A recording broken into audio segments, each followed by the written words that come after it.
Reiki 1, Lesson 15. Reiki brings comfort to those crossing over. There is only one certainty in life, and that is that death comes to us all. Facing our own mortality is often difficult. We have two main choices in coming to terms with our own death or the death of a family member or friend.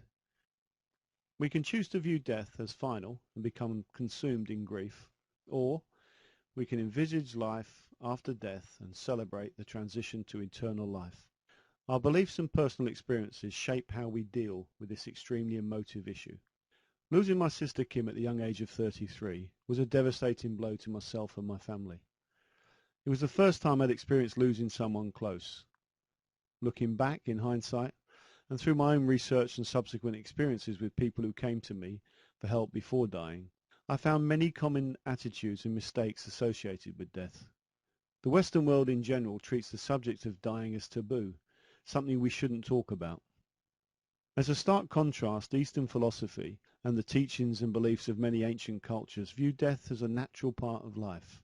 They believe that our souls are eternal. The body is only a temporary vessel that allows the soul access to earth.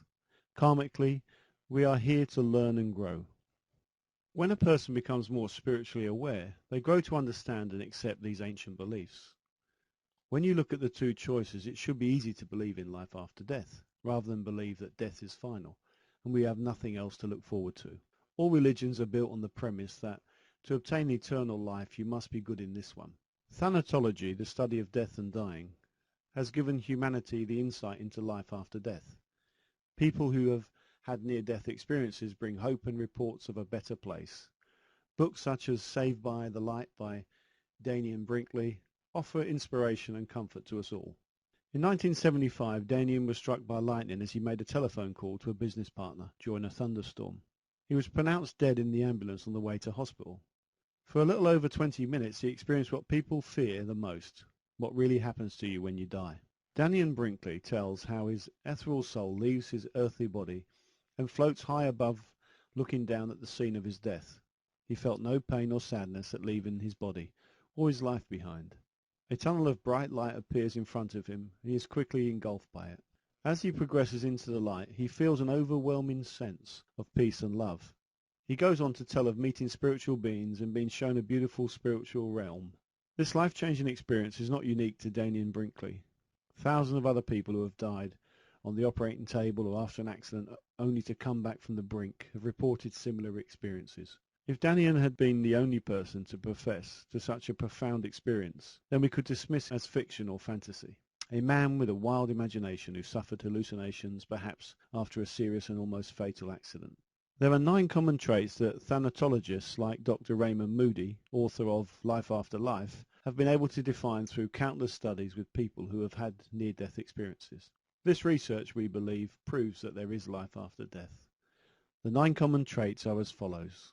A person senses they are dead. A feeling of peace without pain no matter how they died. An out-of-body experience. Their soul or essence floats above the dead body below. A tunnel appears and the person is drawn into another world. Beings of light appear, often deceased relatives and friends.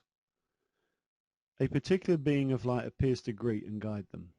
A being of light takes them through a life review with highlights of all the pleasant and unpleasant aspects of their life. The person is told they must return.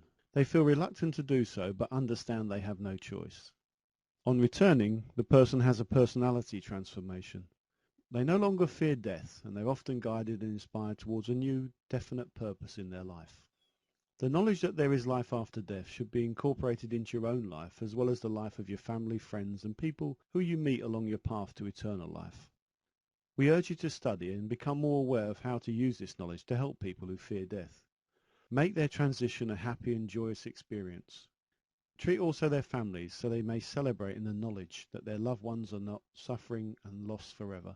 They have simply migrated to a beautiful spiritual world that is filled with pure unconditional love. One day they will once again meet and be with them. Working with people who are dying. Reiki connects us to the universal life force, the energy and unconditional love that people who have had near-death experiences talk about. When you use Reiki in a situation, such as with a person who is terminally ill, you are connecting them to the unconditional love of God and preparing them for the transition. You will often find Reiki temporarily revitalizes them so they have energy to deal with any unfinished business they may have. It is important to help them, if possible, tidy up their affairs. Teach them to heal and mend any family relationships that may have been strained in the past. Encourage them to forgive and let go of any unnecessary anger and pain. Death is not failure, it is a natural part of life. Encourage family members and friends to say goodbye and let the person who is dying know it's okay to go, and although it hurts, they can carry on and survive without them. This often brings relief and removes the feeling of guilt from the person who is dying. Reiki can alleviate pain and anxiety and bring final peace and harmony to the mind, body and spirit. Reiki gives the person control of how and when they die. Reiki builds a bridge to the other side and brings the life of a person to a joyful conclusion. Treat the family and friends, if possible, with Reiki after their loved one has passed on. We have found while the soul has departed and gone on to a joyous beginning, the people left behind often find it extremely difficult to come to terms with losing a close family member or friend. Heal their pain and fill their mind, body and spirit and lives with the unconditional and omnipotent love of Reiki. This concludes Lesson 15. Please move on now to Lesson 16.